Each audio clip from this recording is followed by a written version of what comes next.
자, 지난 9월에 진수된 이 시대 거북선. 네. 도산 안창화. 아, 이거 함부로 붙일 수 있는 그 타이틀 아니지 않습니까? 그렇죠. 네, 우리나라에서 최초로 독자 설계 건조한 3,000톤급 잠수함인데요. 이 안에 들어가는 그 지휘체계라든지 소나라든지 이런 핵심 장비들이 또 국내에서 만든 거라는 거죠. 최대한 3주 정도 이 물이 부상을 안 하고 자망을 할 수 있는. 잠수함 타고 한번 자망을 한번 해봤습니다. 제주도에서. 옆에 물고기 입고. 예, 그렇죠. 여기서 또 다이버분들이 이렇게 뭐 해주시고 하는데 그래도 귀 아파요. 유보트가 화장실 문제로 자그마치 침몰을 하게 됩니다. 침몰까지. 네, 침몰까지. 경기 문제로 침몰을 해요? 네. 함장에 있던 슐리트가 변기를 사용하다가 바닷물이 변기를 통해서 역류하는 사고가 발생을 합니다. 문제가 생겨가지고 잠수함이 결국은 수면으로 부상을 할 수밖에 없게 되는 상황이 벌어지고 대잠 초계기에 잡히고 말죠.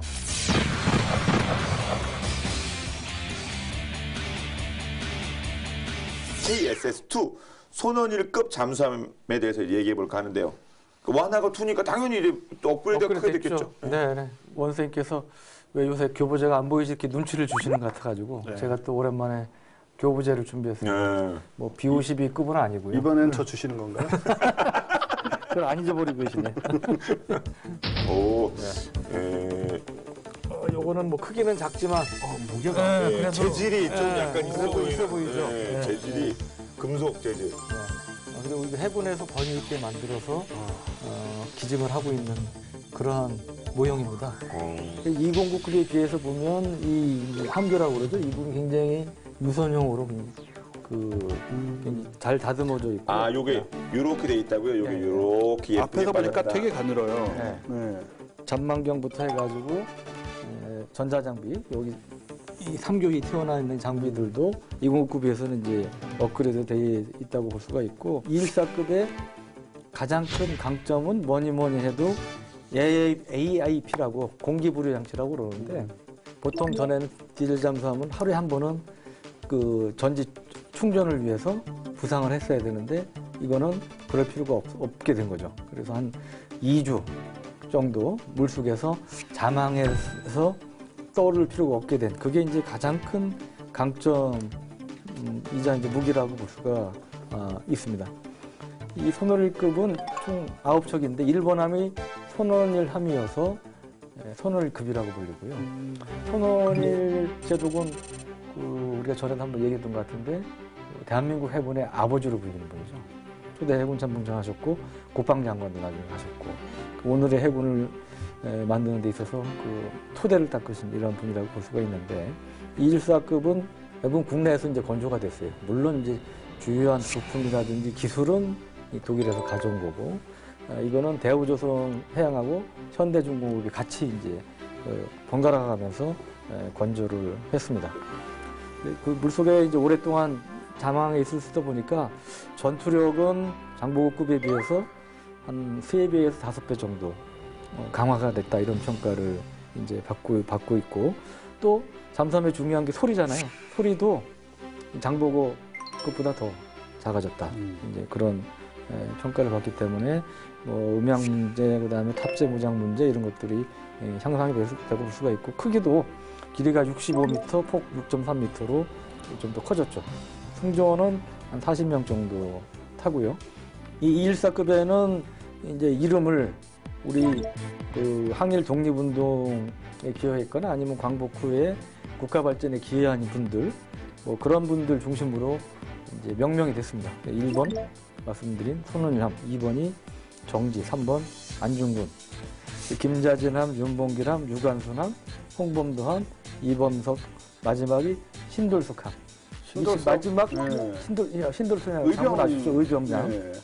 와. 마지막 신돌석함이 2017년 작년에 진수가 됐습니다. 그래서 일부는 이제 실전 배치가 돼 있고 일부는 진수에서 실전 배치 전 단계에 있는 그런 상황입니다. 우리가 수중에서 잠수함이 이제 무슨 에너지로 움직이나 생각을 이제 하면 디젤을 생각하기 쉬워요. 왜냐하면은 뭐 큰 배 같은 거 옛날에 항모 같은 것도 다 원자력 항모 나오기 전에 다 디젤 엔진으로 움직였는데 잠수함은 디젤 엔진을 쓸 수가 없습니다. 왜냐하면 디젤 엔진은 공기가 필요하거든요. 불을 붙여야 되니까. 근데 물속에 공기가 없기 때문에 디젤 엔진을 못 써요. 그래서 전기를 가지고 재래식 잠수함 이런 거 다 전기로 움직이는 거거든요. 전기 모터로. 그래서 이제 이 KSS-1 같은 경우에는 아까 말씀하신 것처럼 이 납축전지, 축전지를 사용을 하는데 전기가 떨어지면 이제 뭐 어떻게 하느냐?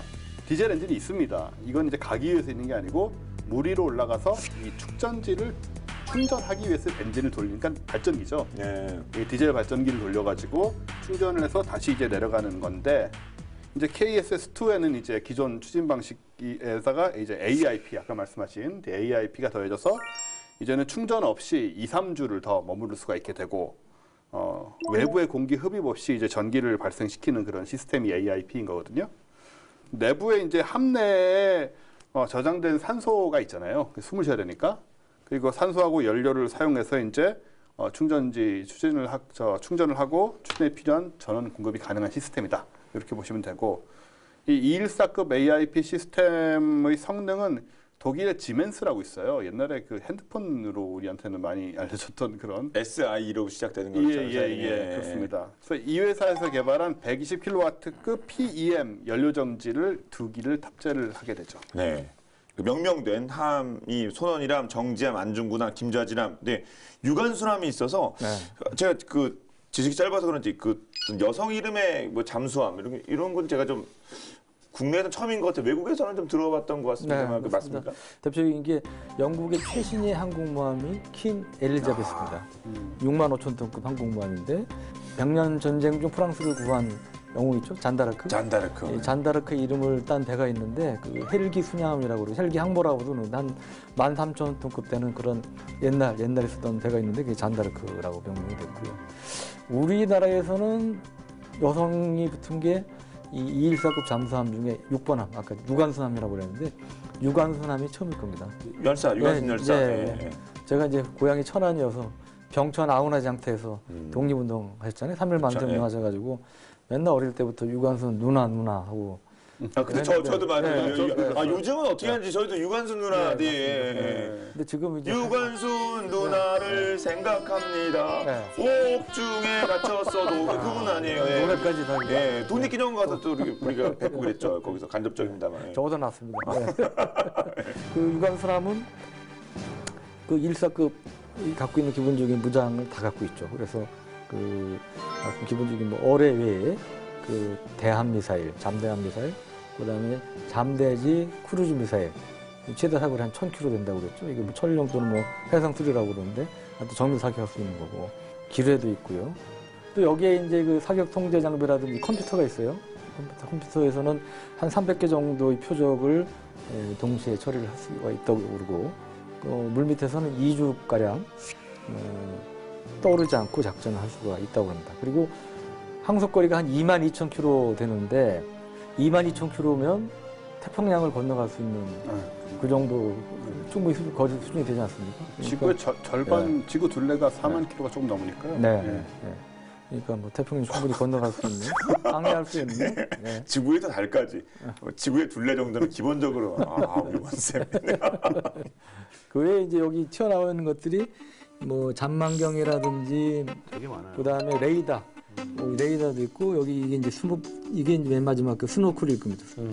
그 공기 스노클링 할 때 그 쓰고 있죠. 예, 충전할 때 물 위에 이제 부상해서 그 이걸 내놓고 이제 충전하는 이제 그런 각종 장비들을 갖추고 있죠. 네. 그 영화 보시다 보면 잠수함 영화 보면 꼭 이렇게 조용히 듣고 있다가 갑자기 그 큰 소리에 막 놀래가지고 막 헤드폰 빼버리고 뭐 이런 장면들 나오는 경우 있잖아요. 음탐사라고 하는데 음파 탐지사의 약자죠. 음향사가 떠올라서 음탐사. 예, 전혀 무관하고요. 그래서 우리 해군에서도 당연히 소나를 운영하고 그래서 수중 소음을 식별해서 분석하는 이 음탐사가 700명이나 있어요. 그러니까 이분들이 뭐 지원 함정을 제외한 함정과 육상 부대에서 또 근무를 하고 있고 소나 체계는 우리 뭐 소나 얘기만 몇 번 했던 것 같은데요. 기본적으로 복습의 의미로 말씀을 드리면 수중에서 음향 정보를 수신을 하거나 이건 이제 소위 말하는 패시브죠. 수동적으로 이제 나는 소리를 듣는 것이고 아니면 음파를 쏴서 좀 적극적으로 이게 액티브 음파를 쏴가지고 이제 위치를 파악하는 그 둘 다 소나라고 부르는데 잠수함의 귀에 해당하지만 잠수함은 사실은 뭘 다른 거를 찾아내는 방법은 소리밖에 없기 때문에 잠수함에 뭐 귀이자 눈이자 뭐 코이자 다라고 보시면 되고요. 잠수함이 또 적을 찾는 것도 있지만 깊은 바다에서 방향을 잡을 수 있는데도 이걸 이제 굉장히 중요한 장비죠. 왜냐하면은 안 보이니까. 이제 박쥐 있잖아요, 박쥐. 박쥐가 시력이 거의 없는데 동굴에서 이제 안 붙이고 다니는 거는 초음파를 뭘 내보면서 쏴서 모르죠. 그죠. 예. 초음파 반사해가지고 그걸 정말로 박쥐는 눈처럼 그렇게 느낄 수가 있대요. 모두 위치나 모양이나 그런 거를. 그런 식으로 이제 물속에서 또 음파를 가지고 안전하게 또 자망을 할 수 있게 되는 것이고. 근데 바닷속에 있는 잠수함을 음파로 찾는다는 게 사실은 그렇게 쉬운 게 아닌 것이 잡음이 정말 많고요. 뭐 물고기 무슨 뭐 5만 가지 거 다 있지 않겠습니까? 그쵸, 스노클링 조금만 들어가도 이렇게 파도치면 네. 물 흐르는 소리 들리잖아요, 이게. 그러니까요. 그러니까 포클랜드 전쟁 때 그 영국 해군이 그 아르헨티나 잠수함인 줄 알고 뭐 폭레드 투하고 공격해 보니까 뭐 고래였다는 등 그러니까 뭐 그런 고래 게- 정어리 네. 때 뭐 이런 것들 해류도 소리가 나요. 물의 흐름도. 네. 그다음에 상선이나 어선 당연히 이 스크루 소리 나고요. 게다가 음파는 직진을 하지 않고 수온이 낮은 곳으로 꺾여갑니다. 아, 또 그런 것도 있어요. 예, 수온도 그래서 영향을 받아요. 위치가 정확하게 파악이 안 될 수가 있고요. 또 한류와 난류가 만나는 곳 있잖아요. 이런 데들에서는 물 덩어리가 생기는데 이게 꼭 잠수함 같이 보여요. 거기다가 잘못하면 공격을 할 수도 있죠. 아무것도 없는데. 아까 말씀하신 것처럼. 네네. 그래서 이 물속에서 바닷속에서 잠수함을 찾는 거는 소위 말해서 시끄러운 클럽에서 혼자서 클래식 음악을 듣는 것 같은 그런 섬세함이 필요하다라고 얘기를 하고, 그러나 지금 이 순간에도 세계 이 바다 어느 곳에서 많은 곳에서 이 잠수함들이 상대방을 찾기 위해서 아주 이 거대한 헤드폰을 끼고 네. 아주 열심히, 그리고 자기는 또 들키면 안 되잖아요. 이제 그 뭐라고 그럴까요? 그 장군 멍군하고 있는 그런 경쟁을 계속 하고 있는 거죠. 그렇죠. 거기도 뭐 창과 방패 이렇게 되는군요. 예. 그렇죠. 그럼 이분들이 그러면 여러 이 잡음 중에서 잠수함에서 뭐를 들으시는 거예요, 그러면?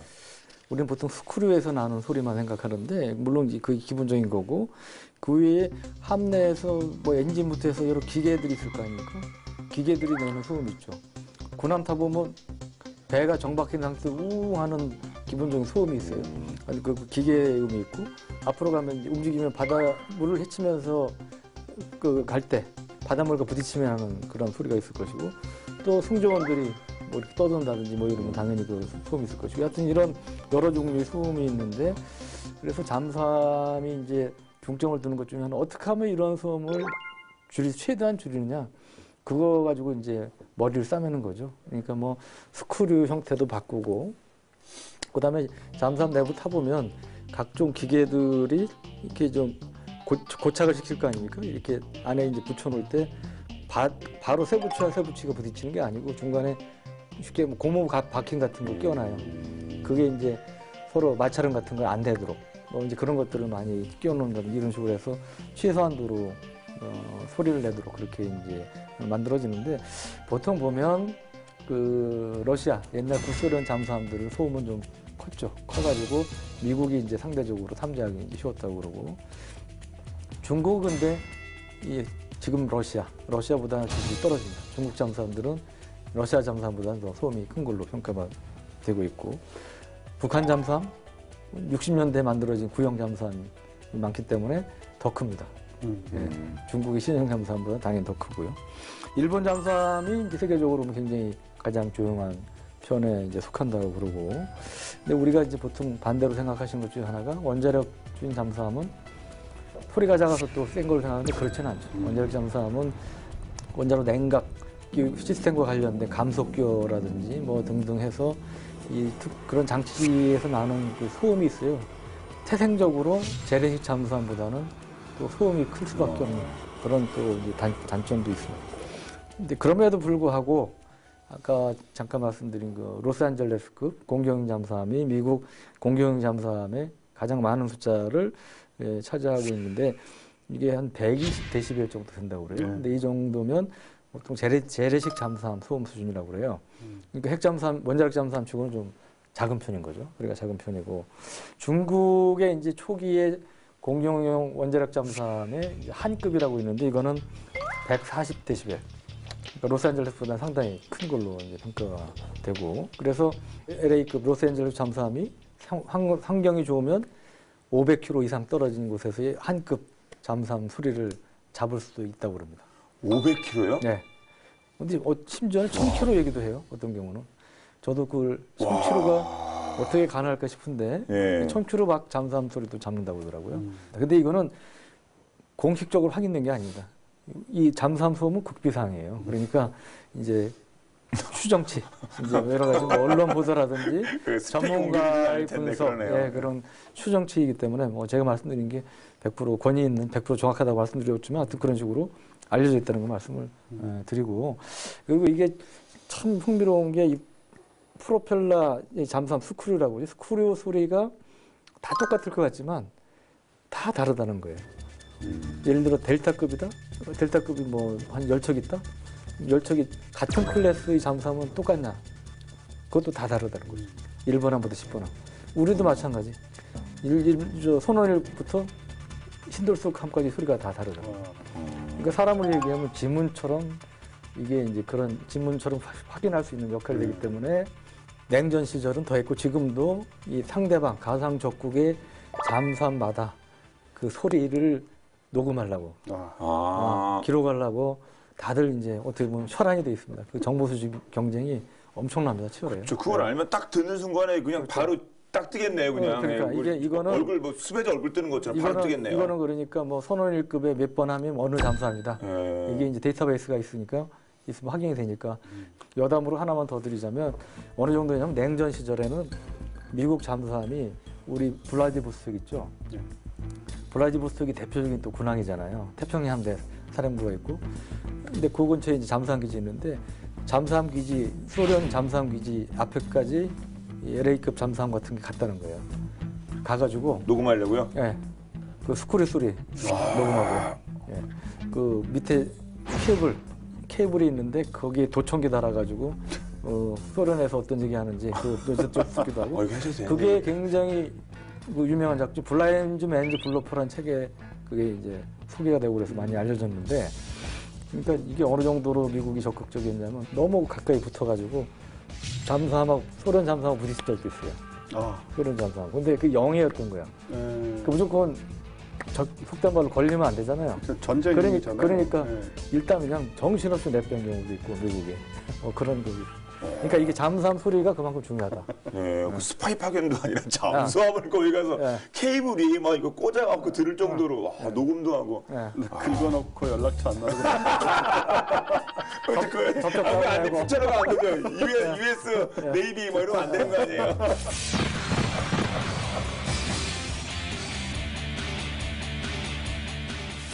스크루라는 게 아까 말씀하셨지만은 구조도 좀 바꾸고 옛날에 뭐 5개였는데 날개가 7개로 바꿨다던가. 그럼 좀 더 소리가 덜 나나요? 예, 좀 부드러워집니다 소리가. 그리고 형태도 바꿔가지고 좀 굴곡을 좀 특수하게 줘서 덜 소리가 나게 만들고. 그 다음에 이제 내부에 아까 잠깐 얘기하셨는데 내부에 이제 그 구조물 자체에서 나는 소음이 있어요. 이제 쇠로 만든 거니까. 그래서 이제 X자나 H자의 고무 장비를 만들어가지고 이제 금속 연결 부위에 또 붙여서 그런 소리 안 나게 만들고. 승조원들은 이 밑바닥이 부드러운 이런 방음화를 신고 다녀야 돼요. 군화는 안 되겠구나. 절대 안 소리가 되죠. 많이 나니까. 예. 그렇군요. 연필만 떨어뜨려도 소리가 다 들린다고 그러거든요. 노래를 부른다거나 괜히 뭐 샤워하면서 노래 부르는 사람도 있잖아요. 화장실 가서. 바로 기가 나오는. 그리고 손으로 이렇게 수기로 의사소통을 해야 될 때도 있고 위험한 지역에서는. 근데 역시 계속 말씀하신 것처럼 잠수함에서 가장 시끄러운 거는 저 스크루죠. 프로펠러. 그렇겠죠. 아무래도. 근데 약간 이제 비행기랑 다른 점은 비행기의 프로펠러는 굉장히 빨리 돌잖아요. 근데 잠수함이나 배의 스크루는 그렇게까지 빨리 돌지는 않습니다. 그런 식으로 빨리 돌아가지고 뭐는 오히려 이 여러 가지 문제가 생겨서 이제 천천히 좀 큰 걸 사용을 해서 천천히 해서 이게 밀어내는 그런 방식이라 비행기처럼 다다다다다닥 이런 소리가 나는 건 아니에요. 그럼 왜 소리가 나냐 하면 이게 이제 공동 현상이라는 물리적인 상황이 벌어집니다. 그래서 좀 설명을 좀 해드려야 돼요. 이거는. 얘는 제가 가져가도록 하고요. 비행기 얘기 들을 때 베르누이 법칙이라고 아마 얘기 들었을 거예요. 이게 추력이고 이게 항력이고 기억나시나요? 이게 양력이고 네. 이게 중력이다. 이 네 개의 힘이 균형을 이루어야 날 수가 있다. 요 지역에 요쪽에 공기 압력이 대기압이 낮아진다는 게 베르누이 법칙이라고 대충 보시면 돼요. 이게 야구에서의 커브라던가 축구에서의 바나나 킥에도 다 적용되는 원리예요.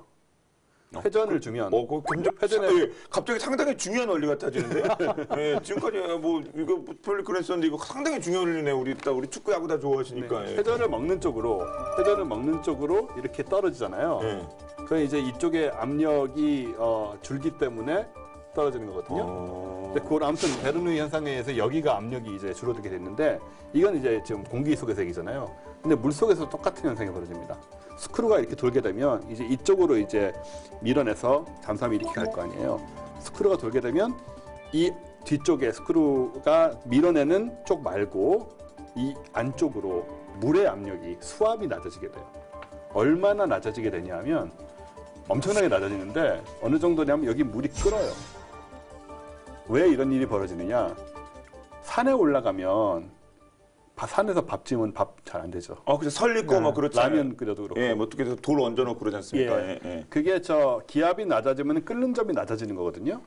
그래서 에베레스트 꼭대기 8,848m 높이 올라가시면 70도 C의 물이 끓어요. 예. 그래요? 이 정도에 끓어요. 이건 차 마실 때 베개에서 좀 식힌 다음에 이렇게 하는데 딱 그렇죠. 그렇잖아요. 예. 예. 70도면 70도에 물이 끓어요. 일반적으로 해요. 그러니까 여기 회전을 하면서 이쪽에 내부에 압력을 너무 많이 없애버려가지고 여기에 있는 바닷물 뭐 수온이 뭐 20도, 10도 되지 않겠어요? 그게 조금씩 끓어버려서 수증기가 됩니다. 그 정도가 되는군요. 예, 그 얘기는 뭐냐면 이게 그만큼 센 거죠, 얘가 스크루가. 그 수증기가 공기방울이 돼서 이 물 속에서 터져요. 그래서 다다다다다다 소리를 내게 돼요. 그 소리가 들리는 거예요. 진짜 경운기 소리가 나게 돼요. 예, 이게 굉장히 이런 아주 그리고 딴 데선 들을 수 없는 이런 소리가 바다에 딴 데서 안 날 거 아니에요. 그죠? 이제 요 소리를 안 나게 스크루를 만들려고 지금 뭐 과학자들이 스텔스 잠수함을 연구를 하고 있는 것이고 한편으로 요걸 이제 응용한 기술은 또 뭐냐면 러시아에 아마 지난번에 얘기했을 것 같은데요. 러시아에서 이제 이 공기방울을 이용해서 초고속 어뢰를 만들었죠. 요거는 보통 어뢰는 보시면 영화에서 보시면은 오는 게 눈에 보이잖아요, 그냥. 예, 막 물 가려면 피하고 막 그러잖아요. 어뢰는 물 속에서 움직이기 때문에 느릴 수밖에 없는 건데 물의 마찰 때문에 이 공동 현상을 이용해서 전체적으로 어뢰를 둘러쌀 수가 있어요. 그럼 이제 공기 거품 안에 들어가 있기 때문에 물과 직접 어뢰가 닿지 않아서 마찰을 줄일 수가 있고 그 결과 이 슈크발이라는 초고속 어뢰가 등장을 했는데 얘는 속도가 물속에서 속도가 300노트, 시속 550km. 헬기보다 빠른 거예요. 이 초운동 어뢰는 참고로 이란도 만들었고요. 우리도 개발하고 있습니다. 자, 이렇게 우리의 새로운 정말 자랑거리 잠수함에 대해서 얘기하고 있는데요. 네, 실제 역사적으로 쿠바 미사일 사건으로 대립 중이던 1960년 10월 소련제 B-59 잠수함이 핵탄두를 발사할 뻔한 잠수함 핵탄두를 발사하지 않았는데 그렇죠? 우리가 난리 났죠.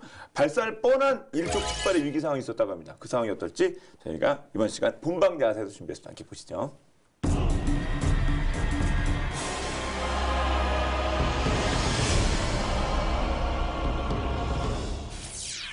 삶은 매일 매 순간이 선택의 연속인데요.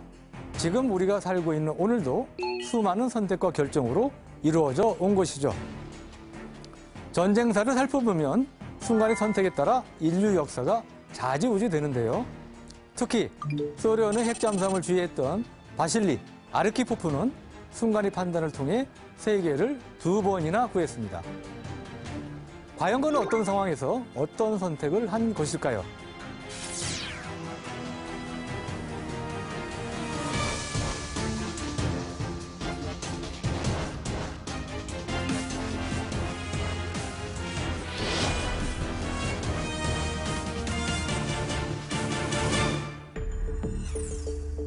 미국과 소련의 냉전이 한창이었던 1961년 소련은 소련 최초의 핵추진 탄도미사일 잠수함 K-19를 완성하게 됩니다. 호텔급 일본 함인 K-19는 1959년 4월 8일 진수해 1991년 퇴역했는데요. 그 과정에서 과부 제조기라는 별명이 붙을 정도로 화재, 가스 유출 등 끝도 없는 사고가 발생합니다. 특히 수많은 사고 중에서도 전 세계를 핵폭발 위험에 휘말리게 할 뻔한 최악의 사고가 발생하는데요. 과연 어떤 사고였을까요? 1961년 여름 바실리 아르키포프가 부장으로 복무하고 있던 K-19는 기동훈련을 위해 북극으로 향하고 있었습니다. 그런데 K-19의 냉각 시스템이 고장나 냉각수 펌프가 멈춰버린 것이죠. 결국 K-19 원자로 냉각기에 구멍이 나게 되고 방사능이 누출되는 사고가 발생했습니다. 이는 핵폭발로 이어질 수 있는 치명적인 사고. 유일한 해결책은 방사능이 유출된 냉각기로 대원들이 직접 들어가 냉각기를 수리하는 것뿐인데요. 더 큰 사고를 막기 위해 바실리 아르키포프는 결단을 내릴 수밖에 없었습니다. 결국 7명의 기관 요원들에게 위험을 무릅쓰고 수리 작업을 하도록 명령을 내리게 되는데요. 냉각기로 들어간다는 것은 즉 방사능에 노출돼 목숨을 잃을 수도 있다는 것을 의미하죠. 그럼에도 불구하고 기관 요원들은 위험을 알면서도 냉각기로 들어가기로 결단을 내립니다. 당시 요원들의 죽음에 대한 두려움은 상상도 할 수 없었죠. 결국 요원들은 말 그대로 목숨을 던져 맨몸으로 냉각기로 진입하고 식수탱크를 급하게 개조해 원자로 냉각 계통과 배관을 잇는 응급수리를 시도하는데요. 겨우 화학보호복과 방독면에 의지해 릴레이로 수리 작업에 임하게 됩니다. 자신의 목숨보다는 더 큰 희생을 막아야겠다는 일념으로 말이죠. 그리고 마침내 요원들은 냉각기 수리에 성공할 수 있었는데요. 이들의 영웅적인 노력으로 더 이상 방사능 물질이 누출되지 않을 수 있었고 핵폭발이라는 대재앙을 막을 수 있게 된 것입니다. 하지만 그 뒤 한 달 내에 기관 요원 7명은 전원 사망했고 2년간 10명이 넘는 승무원들이 목숨을 잃게 됩니다. 바실리 아르키포프 역시 말년에 방사능 노출 후유증으로 큰 고생을 하게 되죠. 하지만 바실리 아르키포프의 시련은 여기에 그치지 않았는데요. 1년 후인 1962년 미국과 소련을 핵전쟁으로 몰아넣을 뻔한 큰 사건이 발생합니다. 바로 미국과 소련이 대치했던 제3차 세계전쟁 발생 위기, 쿠바 미사일 위기입니다. 1962년 10월 1일 소련의 디젤 잠수함 4척이 미국 해군이 설정한 해상 봉쇄선까지 진입하게 되는데요. 소련 잠수함 모두 핵어뢰를 탑재하고 있었고 만약 공격을 받는다면 핵을 발사하라는 명령을 받아놓은 상태. 소련 잠수함 4척 중의 하나인 B-59에는 바실리 아르키포프가 부함장으로 복무하고 있었죠. 당시 미군은 소련군이 스스로 탈진해 수면 위로 나오게 하는 작전을 펼쳤고 소련 승무원들은 섭씨 60도에 육박하는 실내에서 하루에 물 한 잔만 마시며 버텼습니다. 절대절명의 핵전쟁 위기는 10월 27일 미군이 쿠바를 향해 자망 중이던 소련 B-59 잠수함을 포착하게 되었고 홍내를 발사한 것인데요. 물론 B-59에 핵무기가 탑재돼 있던 사실은 몰랐기 때문이죠. 공격을 받은 B-59의 함장인 발렌타인 사비츠스키는 핵전쟁이 시작됐다고 판단하고 바로 미국 함대를 일거에 경멸할 수 있는 핵어뢰 발사를 지시하는데요. 순간 핵어뢰 발사 승인권을 가진 부함장 바실리 아르키포프가 빠르게 제지에 나섭니다. 이걸 쓰면 바로 3차 대전이다. 기다려보자. 사실 부함장이 함장의 명령을 거역한다는 것은 군법회의에 해부될 죄인데요. 하지만 바실리 아르키포프는 핵어뢰 발사 거부권을 강력하게 행사하고 신속하게 교전 의사가 없음을 미군에게 알립니다. 그리고 그의 빠른 판단과 대처를 통해 미국과 소련은 가까스로 우발적인 핵전쟁을 피할 수 있게 되죠. 제3차 세계대전 발발은 이렇게 막을 수 있었습니다. 이후 바실리 아르키포프는 상사의 명에 맞선 채로 군법회의에 서게 됐는데요. 다행히 공을 인정받아 무사히 넘어갔고 1980년대 중반까지 복무했습니다. 일촉즉발의 위기 속에서도 빠르고 현명한 판단으로 2번이나 세계를 구한 영웅 바실리 아르키포프. 매 순간 우리의 크고 작은 선택 역시 우리의 인생을 바꾸는 것은 물론 어쩌면 역사의 작은 부분을 바꾸고 있지는 않을까요?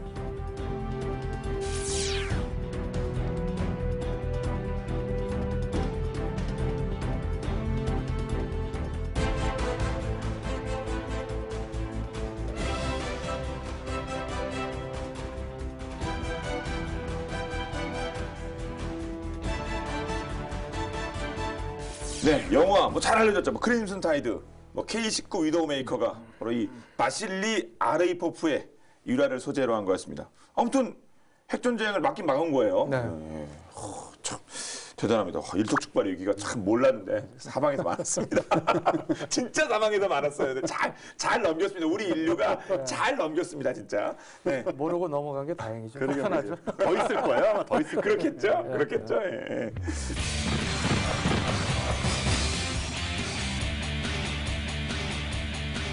우리나라가 이 잠수함을 수출도 한다면서요? 네, 우리가 이제 수출까지 하게 됐는데 작년에 인도네시아에 잠수함을 수출을 해서 세계에서 5번째 잠수함 수출국이 됐는데 물론 계약은 이제 그 여러 해 전에 이루어졌고 물건이 작년에 이제 인도가 된 거죠.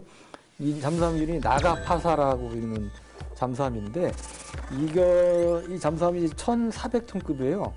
그러니까 우리가 아까 장보고급이 1,200톤이라고 그랬잖아요. 그거보다 약간 큰데 뭐 원형은 출발점은 209급 잠수함입니다. 우리가 209 잠수함 건조한 기술을 활용을 해서 그거를 업그레이드한 잠수함을 이제 인도네시아에 최초로 수출한 거고 그래서 거의 이제 대우조선해양이 뭐 독자 상품 비슷하게 만들어서 수출을 하게 된 거고 길이는 한 61m 정도 되고 승조원 40명이 탑승을 합니다. 그리고 항속거리가 한 1만 해리, 그러니까 한 18,500km 정도 상당히 긴 거리를 갖추고 있고 항속거리를 갖고 있고 그리고 이 잠수함은 그 대우조선해양에서 거의 독자 개발한 것과 마찬가지라고 말씀을 드린 게 209급을 모델로 했지만 그 함용을 키워가지고 여러 가지 뭐 내부에 들어가는 장비라든지 이런 것들은 또 인도네시아 요구하는 것에 맞춰서 또 개량한 게 많아요. 그래서 이제 그런 면에서 그 의미가 있는 거고 또 이게 정말 의미가 있는 게 하나 있는데 뭐냐면 우리가 독일에서 사실 다 잠수함 갖고 와서 만든 거잖아요. 209급도 그렇고 214급도 그렇고. 근데 인도네시아 잠수함 사업에 우리만 그 입찰한 게 아니고 독일도 입찰했어요. 독일도. 우리 입장에서는 뭡니까? 영화에 나오는 선배 뭐 선생님 영화에 나오는 사브 아닙니까? 사브 그죠? 사브. 예. 사브하고 경쟁을 해서 사브로 이긴 거예요. 네. 그러니까 그러면 굉장히 어떻게 보면 충격적인 독일은 그때 상당히 충격을 받았다고. 청출을 하면 뿌듯한 게 아니라 충격이었네요. 이거 비즈니스니까 그러네요. 독일이 야 내가 너무 많이 가르쳐줬고 잘못 키웠다. 내가 호랑이를 키웠다. 내가 정말 호랑이를 키웠구나 이제 그런 식으로 후회했다고 그러는데 그 2012년에 이제 독일을 물리치고 그때 이제 결정이 됐던 건데 독일은 물론이고 유럽 전체가 다 술렁했다고 합니다. 나가파사는 이 어뢰 발사관이 8개예요. 그러니까 아까 도산 안창호 6개보다는 좀 많은데 그 당시에 3척을 계약을 했는데 총 11억 달러 하나로 1조 3천억이어서 우리 방산 수출 사상 최대 규모였고요. 근데 이 3척을 다 우리나라에서 건조하는 건 아니고 한 척만 건조해서 갖다 주고 나머지는 우리가 만든 핵심 부품 뭐 이런 걸 갖다가 이제 인도네시아에서 건조하는 걸로 그렇게 이제 추진을 지금 하고 있습니다. 네.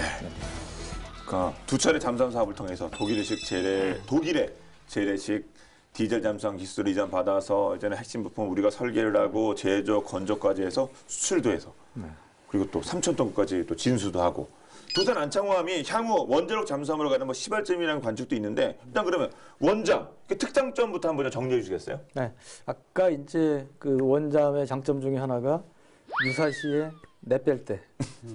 최대 속력으로 최대 속력은 디젤 잠수함은 정말 얼마 못 가요. 1시간 이상. 예.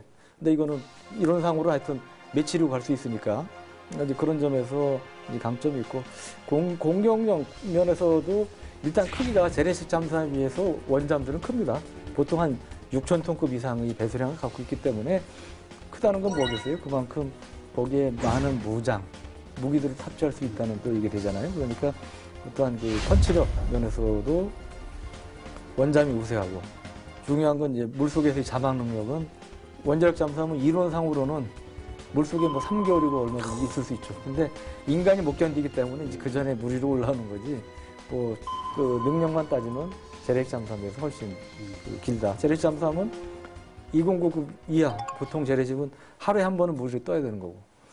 AIP를 가진 공기부도자 시스템을 갖춘 거는 2주 정도는 있지만 그것도 그 뒤에는 떠야 된단 말이죠. 그러니까 그런 면에서 강점이 있다고 볼 수가 있죠. 그런 점에서 장점이 있으니까 세계에서 많은 나라가 갖고 싶어 하지만 또 역량이 안 되니까 지금 6개 나라만 보유하고 있는데 이 원자력 잠수함 역사를 보면 1954년에 세계 최초의 원잠은 미국에서 건조했습니다. 노틸러스 함이 이제 건조가 돼서 2번의 연료 제고분만으로 30만 킬로를 항해를 해서 이 디젤 잠수함과 비교가 되지 않는 능력을 보여줬고 그때 또 이제 북극점도 처음으로 물밑으로 해가지고 항해하는 데 성공을 했죠. 그래서 이제 그때 이제 그 함장이 미국에서 영웅 대접을 받고 막 금이 환영을 하고 이제 그런 에서 이제 출발이 됐고 근데 미국이 이제 원잠을 시작한 뒤에 미국은 재래식 잠수함보다는 원자력 잠수함에 집중을 합니다. 그게. 그래서 1955년부터 70년까지 105척을 건조했는데 그중에 102척, 3척 빼고는 다 원자력 잠수함이었고 지금도 미국이 이제 73척이 원자력 잠수함을 갖고 있는데 다 원잠이에요. 미국은 재래식 잠수함이 한 척도 없습니다. 그리고 영국, 프랑스, 중국, 그리고 최근에 인도까지 이제 원자력 잠수함 보유 대열에 들어섰고요. 영국은 이제 포클랜드 전쟁에서 원자력 잠수함 컨커러함이라고 있는데 이게 그 아르헨티나의 순양함을 공격해서 격침을 시켰습니다. 그래서 그때 뭐 상당히 많은 아르헨티나 승조원들이 이제 사망을 했었는데 이제 그런 실전에서 이제 유력을 발휘한 경우도 있고요.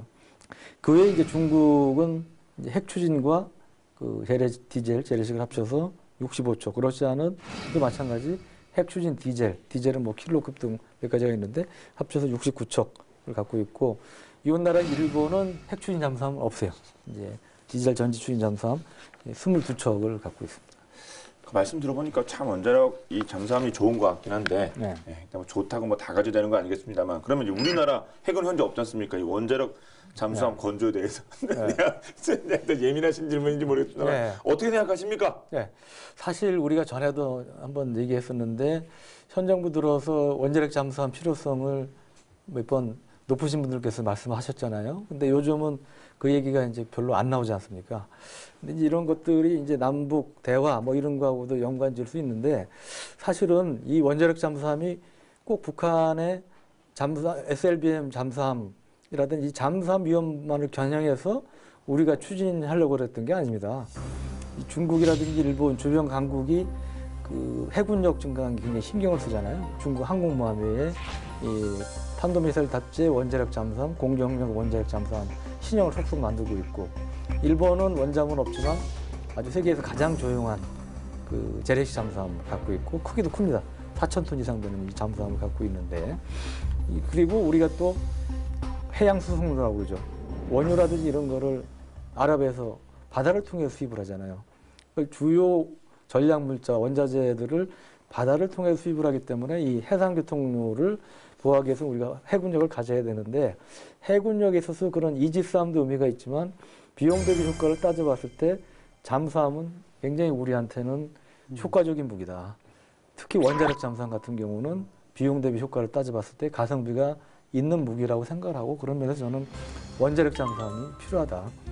그리고 지금 스타트를 해야지 지금 하지 않으면 늦는다. 왜? 원자력 잠수함은 지금 시작해도 이게 속단 말로 물건이 나오는데 10년 이상의 시간이 걸립니다. 그 설계해야죠. 연구 설계하고 그다음에 건조하는 데도 시간 걸리고 그러다 보니까 지금 시작해도 실전 배치하려면 최소 10년 이상의 시간이 걸리기 때문에 지금 스타트를 해야 된다. 그래서 제가 감히 이 자리를 빌어서 말씀드리고 싶은 거는 제가 과거에 이제 원장 기사 쓰고 그래가지고 지금도 종종 댓글에 왜 유기자를 본게임에 출연시키냐, 아웃시켜라 이런 말씀도 하시는데 그런 말씀 제가 겸허하게 들으면서도 이제 그런 말씀 뭐도 이제 뭐 할 수 있지만 제가 나름 이 원잠 이거를 이렇게 노력하고 있으니까 제 얘기도 한번 본게임에서 계속 들어주셨으면 좋겠다는 말씀을 제가 감히 건의드립니다. 예. 네. 그 말씀 들어보니까 다가올 그 평화 시대를 남북 평화 시대를 대비해서라도 네. 원자력 잠수함이 필요하네요. 예. 네. 예. 자, 원생께서는 어떻게 생각하십니까? 저도 뭐 비슷한 생각이고요. 기본적으로 뭐 핵심 전략 무기 중에 하나이기 때문에 구비를 하는 것이 맞다고 생각이 되지만 아시다시피 이게 원자력이 걸려 있으니까 넘어야 될 문제가 되게 많잖아요. 네. 일단은 기술적인 과제로는 이제 원자로 소형화, 아주 안정된 소형 원자로를 만들어야 되는 이런 기술적 과제가 있는데 이런 걸 전수를 안 해주지 않습니까? 그러니까 그런 문제가 있고 그 다음에는 이제 원료인 우라늄, 이제 농축도 20% 정도의 우라늄을 또 구비를 해야 되는데 이것도 우리가 마음대로 이렇게 쓸 수 있는 게 아니라서 원자력 협정을 다 개정을 해야 되는 상황이고, 그래서 여러 가지로 좀 정치적인 기술적인 문제 걸리는 것들이 많이 있긴 한데 좀 풀어 나가면서 결국은 말씀하신 대로 지금부터 대비를 해나가는 게 맞지 않나 저도 그렇게 생각해요. 네. 그 아주 좋은 말씀해 주셨는데 약 첨언하자면 그 원자력 협정상 그런 한계가 있는 건 맞는데 일부 전문가들 가운데는 원자력 협정을 개정을 안 하고도 미국과의 협상을 통해서 할 수 있는 여지가 있다. 이렇게 또 얘기를 하시는 분도 있어요. 그래서 저는 그런 것들을 종합적으로 감안해서 이렇게 추진을 하면 어떨까 싶습니다. 네.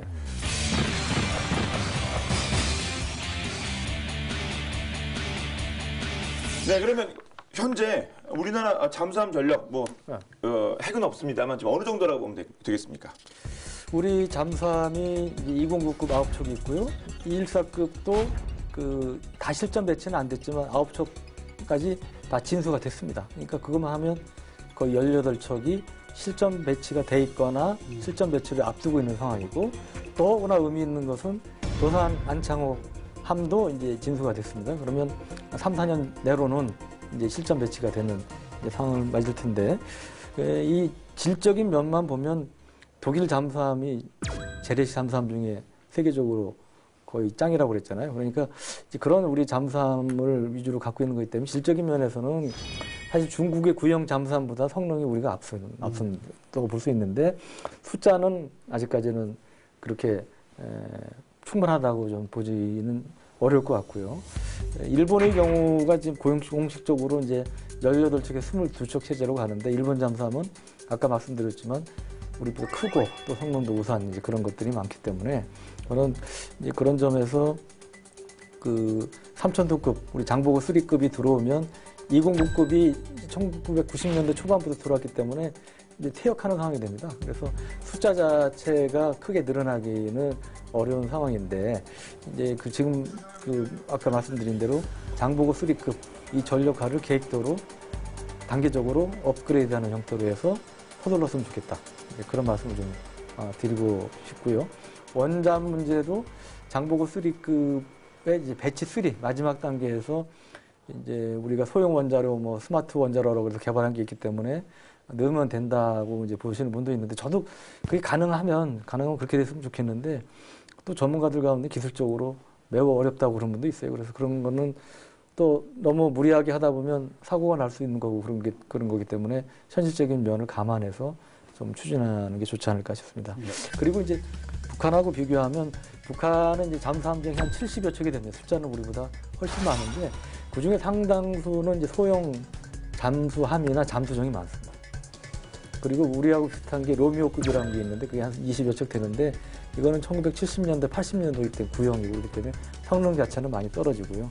그래서 그런 면에서 보면 잠수함 대 잠수함으로 붙으면 우리가 북한보다는 저는 유리하다고 봅니다. 네. 그럼 이게 도산 안창호함 이게 앞으로 우리 그 잠수함의 주력이 돼야 될 텐데 전략적인 무기로 성장 가능할까요? 저는 이게 전략 무기가 될 수 있다고 생각을 하는 게 아까 계속 얘기 나왔지만 그 SLBM을 장착할 수 있기 때문에 그 잠수함 발사 탄도미사일 6개의 수직 발사관이 있잖아요. 그 SLBM, 그러니까 탄도미사일이라고 한다는 것은 벌써 이제 물론 사거리는 500km로서 그렇게 멀진 않지만 이게 그냥 이제 암속 비행을 하는 순항 미사일이나 이런 것과 달리 이제 탄도 비행을 해가지고 매우 빠른 속도로 초고속으로 낙하하는 게 특징이잖아요. 우리 전에 방송에서 했지만 그래서 타격도 빠르고 방어도 어렵고 그래서 이건 전략 무기라고 생각을 해야 된다고 보고요. 그렇기 때문에 도산 안창호함은 이제 전략 무기로서의 가치가 충분히 있다. 그렇게 생각이 되고 그래서 계획대로 2020년까지 이제 KSS-3 사업을 통해서 이런 성능의 잠수함 9척을 우리가 보유를 하게 되면 이제 우리나라 안보를 책임질 소위 그 21세기 거북선 이런 역할을 하게 되지 않을까 그런 기대를 하고 있습니다.